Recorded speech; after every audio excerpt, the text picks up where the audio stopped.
Comment guérir le manque de confiance en soi? Le manque de confiance en soi est un phénomène complexe qui trouve souvent ses origines dans notre enfance.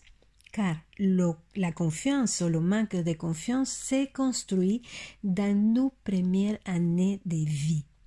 Avant de passer aux solutions, je vous propose d'aller aux sources du manque de confiance en soi pour mieux comprendre ce mécanisme.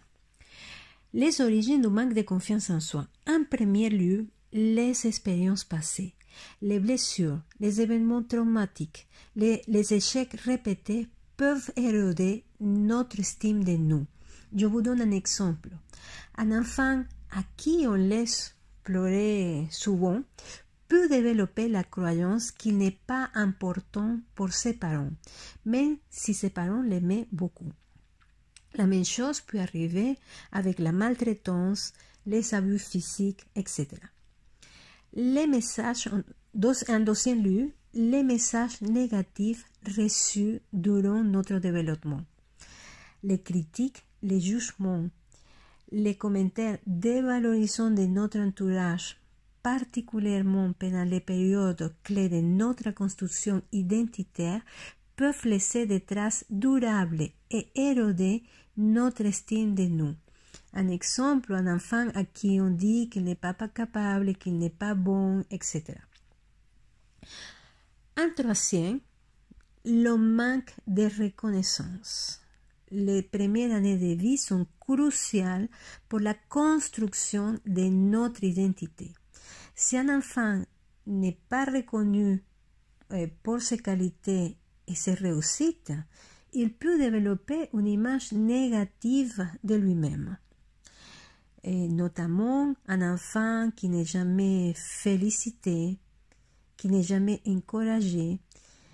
Je vous dis, par exemple, pour ses dessins, pour ce qu'il fait à l'école, pour ses actes, pour ce qu'il est, peut finir pour croire qu'il n'est pas bon, qu'il n'a pas de talent, etc. En quatrième, il y a aussi la comparaison aux autres.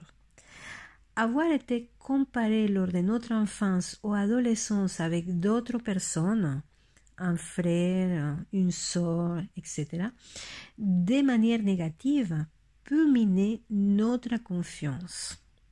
En tant qu'adultes, nous continuons souvent à nous comparer aux autres. Et il faut savoir que dans la comparaison, il y a toujours un perdant. Parce que, oui, vous allez trouver des gens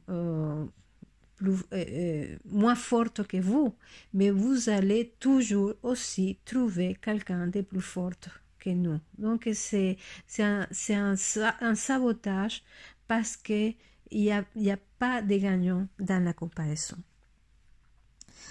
Et la peur de l'échec, la peur de ne pas être à la hauteur, qui a aussi ses origines dans l'enfance, peut nous paralyser et nous empêcher d'agir. Le perfectionnisme, la recherche de la perfection, souvent basée sur la croyance que nous devons être parfaits pour pouvoir être aimés, peut être paralysant et nous empêcher de nous sentir à l'aise avec nos imperfections. Ce perfectionnisme est aussi le résultat des expériences que nous avons faites dans le passé. Donc voilà, tout se trouve dans le passé pour faire court. Il est important de noter que ces causes peuvent se combiner et varier d'une personne à l'autre. Voilà, je vous expliquais les sources. Maintenant, passons aux solutions. Je vais être directe. Pour moi, la clé absolue pour guérir la confiance en soi, c'est de travailler tes blessures, tes peurs, tes traumatismes ou tout ce que tu as pu vivre dans ton passé qui t'a coupé de la confiance en toi-même. Ce point est le plus important. Pour moi, l'être humain est censé d'être confiant, sauf que Rappelle-toi que nous avons passé 9 mois dans le ventre de notre mère et qu'à l'intérieur de ce ventre, nous avons fait des expériences avec notre mère. Notre mère peut ressentir des peurs, douter, et avoir eu des problèmes à ce moment-là.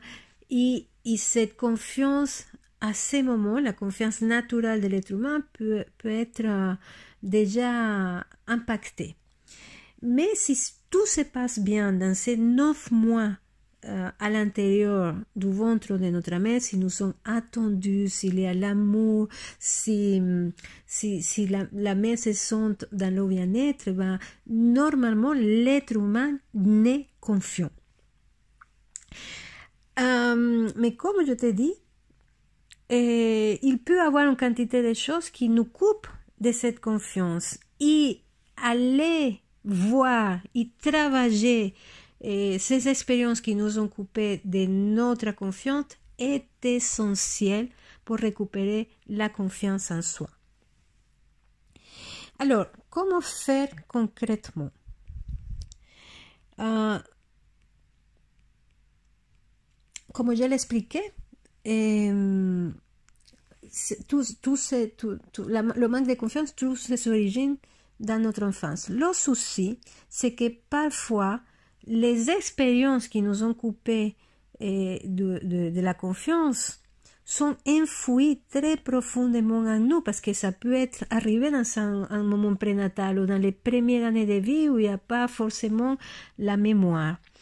Et donc, je pense que c'est très important, si tu n'as pas la mémoire, si tu n'as pas les moyens de pouvoir le faire, de te faire accompagner par un professionnel qui peut te mener à ces moments de vie qui ont pu t'impacter et te couper de ta confiance. Car ces blessures laissent des cicatrices émotionnelles qui influencent notre perception de nous-mêmes, des autres et du monde. En identifiant et en travaillant sur ces blessures, tu peux briser les chaînes du passé qui te retiennent dans une mauvaise image de toi-même.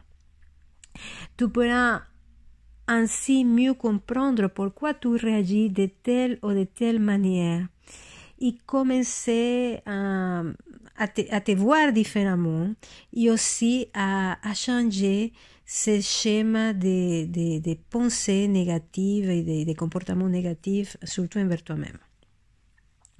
Lorsque nous libérons les émotions douloureuses associées à des expériences du passé, telles que les critiques, les mots dévalorisantes, les traumatismes qui ont pu nous affecter, nous pouvons nous libérer de la douleur qu'elles ont engendrée. En guérissant ces blessures intérieures, tu peux refonder ta confiance en toi. Alors, je vais te l'expliquer rapidement. Imagine-toi que tu as été critiqué, pendant ton enfance.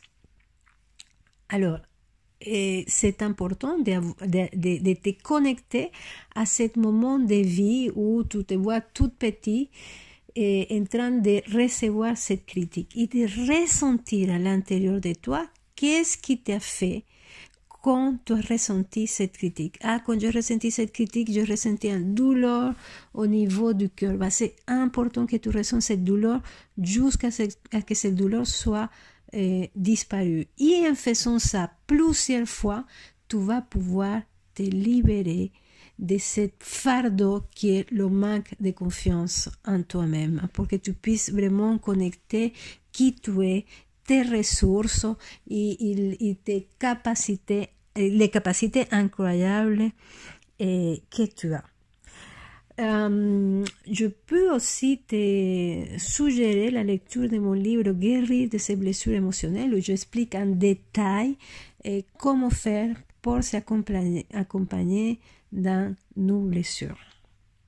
À bientôt pour d'autres sujets dans cette chaîne. Et n'oublie pas de te souscrire à la chaîne pour être au courant d'autres podcasts que je vais faire très bientôt. Et bien sûr, de nous aider avec un like. À bientôt.